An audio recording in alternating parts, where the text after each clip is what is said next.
Bonjour et bienvenue dans Bonjour chez vous pour cette dernière émission de cette belle semaine qu'on a eue aujourd'hui. On va parler de dépendance affective. Cherches-tu à combler un vide au travers de tes relations amoureuses? Et pour parler de ce thème passionnant, je suis avec Nadine et Yanis. Bonjour, bonjour. Hello Evelyne, hello Yanis. Hello, hello. Ça va Yanis, en forme cette fin de semaine? On t'a pas épuisé? Non, j'ai mangé de la poutine pour me tenir en forme. Ça tient chaud, en tout cas, ça a le mérite de réchauffer. Vive la poutine québécoise. Si vous ne savez pas ce qu'est la poutine, allez sur Internet, tapez poutine, vous comprendrez. C'est un repas à base de frites, de fromage bizarre et de sauce surtout. Sauce brune. Voilà pour nous introduire ce merveilleux thème. On va parler donc cuisine aujourd'hui. Aujourd'hui, on va parler, c'est ça, de la dépendance affective. Et on a un très beau témoignage. On a une sœur prénommée Madeleine qui est venue nous partager son histoire. Madeleine, on va voir que à cause d'une dépendance affective, elle a fait énormément de mauvais choix dans sa vie, en fait, qui ont accumulé tout un tas de malheurs. Et on va voir surtout comment le Seigneur l'a relevée surnaturellement. C'est une très belle histoire qui a l'air d'être chaotique et on se dit mais quand est-ce que ça s'arrête? Et à un moment donné, je vous rassure, la lumière jaillit et Dieu se manifeste et fait quelque chose d'exceptionnel avec cette très belle femme. Mais pour l'instant, Yanis, on va commencer cette émission avec toi dans la pensée du jour.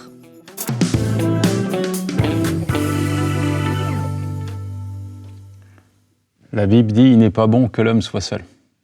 C'est ta punchline? Non, c'est pas une punchline, mais c'est la vérité. C'est vrai. Et il y a un homme qui a dit « La nature a horreur du vide ». C'est une loi universelle, mais qui s'applique également à chacun d'entre nous. Et on a tous besoin des uns des autres, et on a, qui plus est, besoin d'être aimé, de se sentir aimé, de se sentir valorisé. Et beaucoup aujourd'hui sont en quête justement d'amour. Et quand tu étais en train de parler de cette personne, je pensais à moi, qui, en fait, était en manque d'amour de la part de mes parents, notamment. Et j'ai refoulé, en tout cas, ce besoin d'être aimé au travers de la relation que j'ai eue, entretenue avec ma chienne, en fait. Ma chienne, Sally, elle s'appelait. Et elle me donnait, elle répondait à ce besoin. Elle venait combler un vide qui était dans mon cœur. Et je ne pouvais pas le combler humainement parlant. Et elle était là, à mes côtés, elle essuyait mes larmes, elle me léchait, c'était plus qu'un animal pour moi, c'était vraiment un tout. Et elle répondait, elle venait répondre à ce besoin qui était dans mon cœur d'être aimé et de me sentir valorisé. Et aujourd'hui, il y a beaucoup de personnes qui, justement, ont manqué d'amour. Je me souviens également de ce insight qu'on a fait avec Charlotte, qui enchaînait les hommes à la recherche d'amour, et finalement elle rencontrait des personnes qui, eux, n'avaient pas le même souhait, le même désir. Ils abusaient d'elle et puis ils partaient. Donc il la consommait et elle attendait la bonne personne qu'elle ne trouvera finalement que longtemps après. Et tout ça nous montre que finalement, quand il y a quelque chose qui a besoin d'être comblé, on va partout, on cherche nulle part en fait. Il y a quelqu'un qui a dit « Il y a un vide dans le cœur de l'homme qui est la place de Dieu ». Pour finir, quand j'ai rencontré Dieu, quand Dieu est venu à ma rencontre, il a répondu à tout ce besoin dans mon cœur. Il a su combler le manque affectif qui avait été lié par l'absence de ma mère, de mon père et tout ça. Il a été un tout, et son amour est venu vraiment colmater, saturer ma vie, me combler d'amour. Alors, ce que je suis en train de te dire, c'est tu es peut-être dans ce process où tu cherches de l'amour partout, nulle part, tu es perdu dans tes sentiments, dans tes émotions, tu as envie d'être aimé, mais tu t'aperçois que les gens qui sont autour de toi ne te rendent pas cet amour que tu attends désespérément. Alors j'ai une question pour toi. Mais pourquoi tu ne vas pas dans la présence de Dieu? Pourquoi tu ne vas pas dans la présence de celui qui ne te décevra jamais, celui qui t'aime et qui t'aimera toujours? Il y a une belle parole dans Jérémie 31, verset 3, il dit « Je t'aime d'un amour éternel ». Je t'aime d'un amour éternel. Dieu est là, il est disposé à combler ce vide, à te saturer de sa présence, de son amour. Et si tu es blessé, si tu es abîmé intérieurement, si tu es déçu, Va dans sa présence, il va te guérir ton cœur, te réparer émotionnellement parlant, il va te remettre debout, il va te donner la joie, la paix, et il va faire de toi un homme ou une femme complètement épanoui. Et tu verras que finalement, c'est en lui et en lui seul que tu seras comblé et jamais déçu, jamais trahi. Va dans la présence de Dieu et ce sera l'assurance pour toi d'être aimé pour toujours et pas pour un jour. Amen. C'est très vrai ce que tu dis, Yanis. C'est tellement important. Quand on a ce problème de chercher absolument à combler quelque chose chez nous, on peut faire beaucoup de compromis en fait dans les relations dans lesquelles on va être. Et je vous propose qu'on regarde notre verset du jour tout de suite. C'est le Proverbe 22 au verset 24 et 25. Vous savez, les proverbes, c'est plein de conseils. Et l'un des conseils qui est donné, c'est « Ne fréquente pas l'homme colérique. Ne va pas avec l'homme violent. Tu risquerais de t'habituer à ses sentiers et il deviendrait un piège pour toi. » Pourquoi j'ai choisi ce verset? C'est parce que, comme je dis, quand on a cette dépendance affective, on s'associe avec n'importe qui. Le but, c'est juste d'être avec quelqu'un, peu importe qui, tant qu'il vient d'une certaine façon combler ce vide à l'intérieur de moi, ce besoin à l'intérieur de moi, je suis comblée. Et en fait, le problème, c'est qu'on s'associe avec des personnes qui vont de plus en plus avoir une influence sur nous, qui vont nous faire nous compromettre dans toutes sortes de choses. Et parce qu'on est tellement dépendant, on va accepter des choses, on va accepter de se faire violenter parfois, on va accepter de se faire maltraiter, on va accepter de se faire humilier, on va accepter de se faire tromper même, juste parce qu'on est tellement accroché qu'on préfère rester avec cette personne plutôt que d'être seul. On va accepter même de faire du compromis, de tomber dans le péché, de glisser vers des sentiers qui sont mauvais pour nous, on le sait très bien, mais on a tellement peur de perdre cette personne qui pourtant est tellement mauvaise pour nous, mais on continue. Et on fait des choix qui nous entraînent toujours plus loin, toujours plus loin. En fait, c'est comme ce que tu disais, Yanis, dans ta pensée, tellement important de comprendre que ce besoin peut être comblé par autre chose que par les hommes ou par les femmes, parce que la dépendance affective ne touche pas que les femmes, ça touche les hommes aussi. On veut essayer de combler ce vide par toutes sortes de choses, mais il y a effectivement Dieu qui peut venir prendre cette place qui est désespérément vide, cette espèce de désert en fait affectif que vous avez à l'intérieur de vous, si vous prenez la décision de le donner au Seigneur, lui-même va le combler. Et ensuite, vous allez pouvoir avoir des relations saines, des relations qui vont vous faire du bien. Vous n'allez plus chercher à combler un vide, ce vide sera comblé et vous allez entrer dans des relations dans lesquelles vous allez pouvoir donner, vous allez pouvoir vous occuper de l'autre et vous soucier de l'autre au lieu de vous soucier de combler votre propre besoin. Moi, je me rappelle, il y a quelques années, Omer a fait une série dans Paroles de femmes qui s'appelle Reconnaître et être libre de la dépendance affective. Oui. Et cette série, vraiment, il y avait beaucoup de gens qui se sont manifestés suite à cette série parce que c'était venu comme un révélateur. Et Yanis, dans sa pensée, a parlé de l'enfance, de comment le manque affectif de ses parents l'a amené à avoir un trou en fait dans son cœur. Et le Seigneur est venu combler cela. Et pour la plupart d'entre nous, la dépendance affective, voilà, ça remonte en fait à un moment où ceux qui devaient t'aimer de la bonne manière ne t'ont pas aimé de la bonne manière, oui. Et ça a mis un trou dans ton cœur et tu as l'impression que ta validation passe à travers le regard de cette personne-là. C'est pour ça que tu peux supporter quelqu'un qui te maltraite, mais parce que c'est lui qui est, il a parlé dans ta vie et c'est comme si tu restais bloqué, figé par rapport à cette personne. Et il y a un texte dans la Bible qui m'a toujours choquée. C'est le texte de Dina. Lorsque Dina va être violée par Sichem, la Bible va dire qu'il sera parlé à son cœur. Et après qu'il ait parlé à son cœur, il va demander en mariage, on connaît l'histoire. Et ça m'a toujours choquée de savoir qu'il l'a maltraitée, mais il a su parler à son cœur et elle est restée chez lui, en fait. Et des fois, on a honte, parce qu'on est comme des Dina. On a honte, on sait que l'événement est mauvais, mais la personne, d'une manière, je ne sais pas comment, a réussi à nous manipuler, a réussi à parler à notre cœur. Ça veut dire quoi? A réussi à nous faire croire que, on doit rester là, en fait. Et c'est la honte qui nous empêche de ressortir. C'est la honte qui a empêché Dina de repartir chez elle. Et ça a pris que ses frères viennent la chercher. Et j'aimerais vraiment encourager quelqu'un aussi, alors qu'on parle de la dépendance affective, et alors que peut-être vous êtes dans des schémas, vous vous retrouvez à récupérer quelqu'un qui vous a trompé, qui vous a battu, qui vous a, trahi, etc. Et cette honte-là fait que vous gardez cette information pour vous. C'est le temps de parler à quelqu'un. Yanis a parlé de Dieu qui vient nous combler, qui vient à notre rencontre, qui nous aime d'un amour éternel, mais aussi de parler à quelqu'un et de verbaliser ça, en fait. Et c'est ça déjà le premier pas pour une libération. Ouais. C'est important.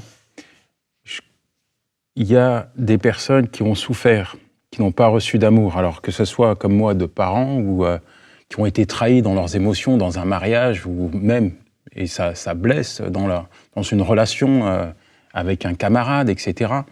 Et à force d'être trahis, à force de vivre dans le désespoir, elles se dévalorisent, que ce soit un homme ou une femme.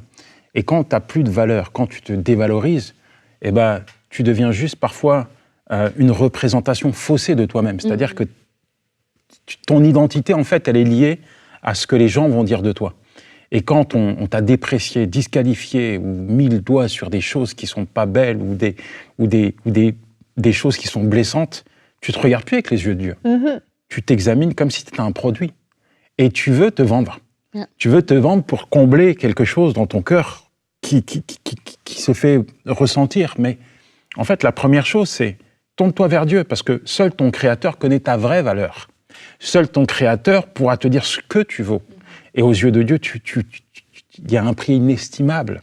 Tu as un prix inestimable aux yeux de Dieu. Et quand tu comprends, on revient un peu plus spirituel, au sacrifice que Dieu a fait au travers de son Fils pour toi, pour te sauver, alors tu réalises que tu n'es pas à vendre, tu n'es pas n'importe qui. Tu as une valeur qui est inestimable. Et quand tu sais qui tu es, tu ne te vends pas. Tu n'es pas un instrument, tu n'es pas un objet, tu es quelqu'un, tu es un enfant, une fille, un fils de Dieu.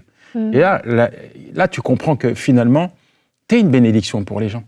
Tu n'as pas besoin de te déprécier, de te dévaloriser. Ce n'est pas parce que les gens te disqualifient que tu n'es pas qualifié par Dieu. Amen, amen.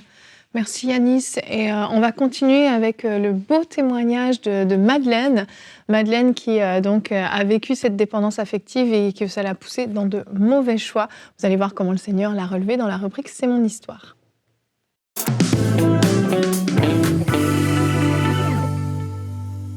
Et on se retrouve pour notre rubrique « C'est mon histoire ». Aujourd'hui, j'ai le grand plaisir d'avoir avec moi Madeleine Libouga. Bonjour Madeleine. Bonjour. Comment vas-tu ? Je vais très bien, merci. Ça va bien, super. Merci d'être ici dans C'est mon histoire aujourd'hui pour nous partager votre histoire, ce que vous avez vécu, une longue histoire de toute une vie, très très mouvementée. Mais qui se termine bien, je le dis tout de suite, ça se termine bien.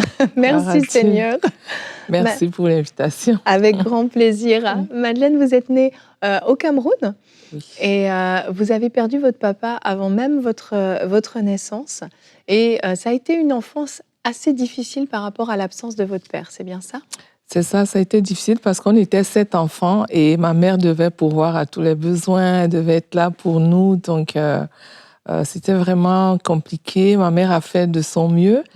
Et finalement, je vais grandir dans ce vide émotionnel-là. Et devenue jeune fille, donc, là, je commence à avoir des relations amoureuses. Et avant l'université, j'avais fait la rencontre d'un jeune homme avec qui on s'est liés d'amitié. Et bon, c'était pour moi un ami à qui je racontais dans tout ce que je ressentais, tout ce qui était à l'intérieur. C'était une sorte de, je dirais pas béquille, mais quelqu'un qui, enfin, je pouvais me déverser sur lui. En fait. Un confident. Finalement, la relation était transformée rapidement en une relation amoureuse. Donc, on avait des projets de se marier plus tard et lui était déjà à l'université. Et l'année d'après, je l'ai rejoint à l'université, à la faculté de droit. On voulait être juristes tous les deux. Donc, on avait vraiment de très beaux projets ensemble. Et finalement, il va rater son examen de fin d'études. Il devait avoir son bachelor. Là-bas, ça s'appelle la licence en droit. Et il décide d'immigrer dans un autre pays pour aller travailler. Et moi, j'avais toujours rêvé aller voir un peu ailleurs ce qui se passe. Donc, c'est un projet qui m'enchantait vraiment. Alors, on a fait une petite fête pour lui dire au revoir avec les amis. On l'a accompagné à l'aéroport le lendemain. Il est parti. Et 2 jours après, je reviens au lieu où il y avait la fête pour récupérer des choses qui étaient à moi. Et quand je sonne, c'est lui qui ouvre la porte. Là, je me dis, mais c'est pas possible. Il avait pris l'avion. Qu'est-ce qui se passe? Et là, il pleurait. Là, j'essaie de comprendre. Après, il me dit, écoute, je suis partie, mais je suis revenue. pourquoi tu es revenu? Il dit, quand on va en guerre, on ne laisse ni femme ni enfant. Je ne peux pas vivre sans toi. Je dis, oh my God. C'était une déclaration qui me prouvait combien il m'aimait, mais en même temps, une déception parce que je me disais, mais on avait un beau projet. Là, maintenant, tout est tombé à l'eau. Oui. Mais je ne savais pas que ce retour-là avait joué quelque chose au niveau de... je dirais de mon âme, parce que plus tard, on va reprendre notre vie au campus, tout allait bien, jusqu'au moment où je suis allée en vacances, et lui aussi, il est parti dans sa famille, et là-bas, j'ai rencontré quelqu'un. Et à la première rencontre, j'étais complètement bouleversée par le charme de cette personne, et il s'est mis à me courtiser, me bourrer de compliments. Et donc, au retour des vacances, je retrouve mon fiancé, je l'aime toujours. Mais je suis obsédée par cet inconnu que j'ai rencontré pendant mes vacances. Donc, on a passé quelques semaines. J'étais vraiment dans un état où Vous étiez toute chamboulée, en fait. J'étais toute chamboulée. Je ne savais plus trop. C'était vraiment une passion qui ne s'expliquait pas. J'étais très bien avec mon fiancé. On avait des projets. C'est quelqu'un de formidable. Ma mère l'aimait bien. Mais au bout de 3 semaines, je vais lui annoncer que je le quitte pour un autre. Alors là, c'était... Il souffrait, je souffrais de ce que... C'était mon ami avant d'être mon amoureux. Mais c'était plus fort que moi. Je ne peux même pas expliquer une telle décision. Donc, je suis partie avec cette nouvelle personne. Rapidement, 6 mois après, on était mariés. On se connaissait à peine. Et la première semaine du mariage, il a découché. Et quand il est revenu le lendemain, il m'a appris qu'il était avec une autre femme, son ex. La première semaine du mariage. La première semaine de mariage. Trahison. Et là, ça ne s'est pas arrêté là. C'était des injures. Maintenant, la violence conjugale. Alors là, c'est là où j'ai découvert vraiment le visage de la personne. Il me frappait. Et à l'époque, on vivait au Cameroun, donc les voisins, ils savaient qu'on me frappait. Ils se demandaient, mais cette femme, elle n'a pas de famille, comment elle peut se laisser maltraiter comme ça? Et à un moment donné, j'ai mis sur la balance le quitter ou ne pas le quitter. J'étais incapable de le quitter. Je me disais, je préfère souffrir, mais être avec lui. Et ça a persisté, ça a continué pendant 7 ans, cette année de ma vie. 7 ans de violence, d'adultère. Adultère, répétitif, violence, même violence très grave, parce que je me rappelle un coup de pied, même ça m'a laissé une cicatrice, un coup de pied au visage. C'était extrêmement violent. Mais là où j'ai pu arrêter cette relation, c'est une fois on se disputait dans la voiture et ça s'est transformé en bagarre. Et là, j'ai été projetée à l'extérieur de la voiture qui roulait. Qui roulait, oui. J'ai failli y perdre ma vie parce que j'étais blessée, ensanglantée, transportée à l'urgence. Et donc, à ce moment-là, je me suis dit, je l'aime, mais pas au point de mourir. Donc, j'ai eu le courage, cette fois-là, de dire, c'est terminé. Je suis encore restée quelques temps avec lui dans la maison, mais c'était terminé. C'est ça. Mais ce qui s'est passé, c'est que, en revanche, j'ai commencé à sortir, à avoir des aventures avec d'autres hommes. J'étais encore mariée et je voyageais. J'allais dans d'autres pays dès que j'avais des vacances. Et je faisais vraiment du n'importe quoi. En fait, j'étais en train de reproduire ce que j'avais subi pendant 7 ans. Exactement. J'avais l'impression de me venger, que j'avais désormais le pouvoir de faire de mon corps ce que je voulais.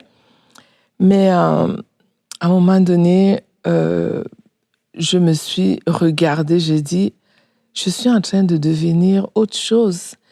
Avant, j'étais une personne tranquille avec une vie rangée. Qu'est-ce que je deviens? Et je pense, c'est une pensée que le Seigneur a dû insuffler dans mon cœur parce que ça m'a permis de retourner à l'église. Alors, quand je suis revenue à l'église, j'ai commencé à cheminer avec Dieu, mais avec des hauts et des bas. Aujourd'hui, ça va bien. Plus tard, une rechute. Et c'était compliqué. Finalement, je vais quitter le pays, le Cameroun. Je vais me retrouver au Québec. Et je rencontre un autre homme. En fait, C'est comme s'il fallait toujours un homme dans ma vie. C'est ça, la solitude, ça ne fonctionnait pas pour vous. Non, parce qu'il y avait un vide émotionnel tel que même si ça allait mal, j'avais besoin quand même d'avoir une personne. Là, alors vous je me avez suis rencontré un nouvel homme. Un nouvel homme, oui. On s'est mariés aussi. Et on s'est mariés au mois de juillet. Et puis j'étais enceinte tout de suite après. Et là, j'ai perdu le bébé au 6e mois. C'était très dur. Très dur, oui. Très, très dur. Ensuite, je suis retombée enceinte quelques mois plus tard. Et là, je n'ai même pas attendu que le médecin me prescrive de me reposer. J'ai arrêté de travailler, je me suis allongée à la maison. Et un jour, j'avais des douleurs et des saignements. J'ai appelé l'ambulance, on m'a amenée à l'hôpital. À 2h du matin, j'avais envie d'aller au petit coin et que je m'en vais aux toilettes. Et là, au moment où je veux me mettre sur le bol, le bébé sort. Oh. Il y a du sang qui coule, le bébé sort, je suis complètement paniquée, je suis toute seule aux toilettes. Vous étiez enceinte de combien de mois à ce moment-là? 5 mois et demi. Complètement paniquée. Et ce bébé-là est décédé aussi. Et je vais perdre comme ça jusqu'à 4 bébés. Terrible. Comment votre mari va réagir à ce moment-là? Finalement, il va me dire, écoute, depuis que tu es là, tu es enceinte tout le temps, tu es alitée tout le temps, tu n'as pas continué tes études, tu n'as pas évolué côté carrière, regarde où je suis rendue, on ne marche plus, on se sépare. Je pensais que c'était une blague. Il m'a quittée. Il vous a quitté Il m'a quittée à ce moment-là. Ça a dû être extrêmement difficile. C'était extrêmement difficile parce que on dirait tout ce que j'essayais de faire ne tenait jamais. Tout échouait. Alors, j'ai eu d'autres situations, mais pour aller très vite, par un concours de circonstances, je rencontre donc mon premier fiancé à l'université, celui dont j'ai parlé tout à l'heure. Je le retrouve. Bon, moi, quand je le retrouve, je me dis, il a une vie, peut-être une famille, et lui aussi d'ailleurs. Et là, on réalise que tous les deux, on est célibataires, et tous les deux, on n'a pas eu des relations qui ont bien fonctionné. On décide de se remettre ensemble. Une grande décision. À ce moment-là, c'était vraiment la joie. Et pour les familles, les amis et nous-mêmes, on essayait de rattraper le temps. On avait une vie extraordinaire, en tout cas, des retrouvailles comme ça. Et malheureusement, on n'était pas dans le même pays. C'est ça, vous étiez au Québec, lui était au Cameroun. Au Cameroun, c'est ça. Et donc, vous prenez la décision d'aller le retrouver au Cameroun pour vous marier. Voilà. Donc, je devais voyager 3 semaines plus tard. Et lui, il avait donc un voyage à faire aussi à Dubaï parce qu'il voulait changer de voiture. Il voulait aller s'acheter une voiture. Fait qu'il est parti. Et moi, le lendemain de son voyage, de son départ pour Dubaï, parce qu'il avait pris un vol du soir. Le lendemain, à 6h, mon téléphone sonne. C'est son cousin qui m'appelle de la France pour me dire que l'avion a craché. Je dis, l'avion a craché. En tout cas, on n'avait pas de nouvelles. On recherchait l'avion. On ne savait pas ce qui était arrivé de l'avion, aucun signal. Et moi, c'était les 72 heures les plus longues. Parce qu'on va voir le verdict 72 heures plus tard, qu'on a retrouvé l'avion dans les mangroves, il avait piqué du nez, tous les passagers étaient décédés, aucun survivant, aucun corps entier. Donc là, votre premier amour d'enfance, d'adolescence, vous apprenez qu'il est décédé. Donc on a un enchaînement de catastrophes, je le dis comme ça, mais c'est de déception en déception, de blessure en blessure. Là, vous êtes démoli, vous êtes au plus bas. Et on ne peut même pas imaginer la peine que vous allez vivre. Vous risquez de perdre votre maison, votre emploi, beaucoup de moments difficiles. Et vous allez prendre une décision à un moment donné, alors que vous êtes au fond du trou, vous allez commencer à chanter un chant. Oui, alors c'était un soir, je n'en pouvais plus. En fait, je ne pouvais plus prier, je ne pouvais pas... J'étais dans une situation que je ne peux pas décrire. Alors j'ai commencé à crier à Dieu, à crier... Et il y a un chant qui est monté sur mon cœur. Si tout s'effondrait, tu resterais là. Je sais que tu m'aimes. Alors, je chantais ce chant cette soirée-là. Et le lendemain, j'ai réalisé que j'avais dormi presque toute la nuit parce que mon sommeil était très agité. C'est comme si la paix de Dieu s'était installée par ce chant de déclaration. Ce chant de déclaration, et j'ai continué de chanter toute la semaine. Et vraiment, il y a un processus de guérison qui s'était déclenché en moi. Et j'ai eu le courage de retourner travailler, de reprendre le service à l'église, de reprendre toutes mes activités. Wow. Oui. Et il y avait des jours un peu plus sombres, mais vraiment, il y avait eu un changement radical au niveau de la façon dont je me sentais. Et étant donc retournée au service, à l'église, j'ai décidé de prendre des cours bibliques. Et vraiment, ces cours, on avait une formation qui nous parlait de l'identité. Moi, j'étais chrétienne depuis longtemps, mais ce jour-là, j'avais découvert que Dieu était mon Père. Wow. Une information que j'avais, mais pour la première fois, l'information était devenue une révélation. Dieu est mon Père. Ce Père que vous aviez cherché depuis votre enfance, vous l'avez rencontré à ce moment-là. Ça a opéré une guérison intérieure. Ce vide que vous cherchiez à combler, ça l'a comblé? Ça a comblé ce vide. Parce qu'en fait, ce que j'ai réalisé, c'est que je m'étais toujours appuyée sur des choses pour essayer de combler ce vide. Mais même quand j'avais toutes ces relations-là, le vide n'était pas vraiment comblé. Le besoin était là. Le besoin était là. Mais cette révélation m'a amenée pour la première fois à être une femme comblée. De savoir que Dieu m'aime, il est mon Père en fait. J'ai pas besoin de le chercher dans les relations amoureuses. J'ai pas besoin de me compromettre, de faire des choses pour me faire aimer. Dieu m'aime déjà. Ça, c'était vraiment une relation extraordinaire. Vraiment, vraiment. Et donc ça a amené une guérison intérieure. Vous avez été libérée finalement de cette dépendance affective que vous aviez depuis toutes ces années. Et aujourd'hui, Madeleine, vous allez bien ? Je vais très bien. Et ce qui est extraordinaire, c'est que cette guérison, cette délivrance n'a pas laissé de séquelles. Oui. La joie, la paix de Dieu, quand je pense à mon histoire, c'est comme si je parlais de l'histoire de quelqu'un d'autre. C'est magnifique. Oui. C'est magnifique. Et Madeleine, votre histoire, vous l'avez écrite dans un livre. Oui. On n'a pas pu tout dire. Donc, si vous souhaitez, vous procurez le livre de Madeleine. Et donc, Mon Père, mon mari, et vous allez pouvoir donc vous procurer le livre de Madeleine Libouga.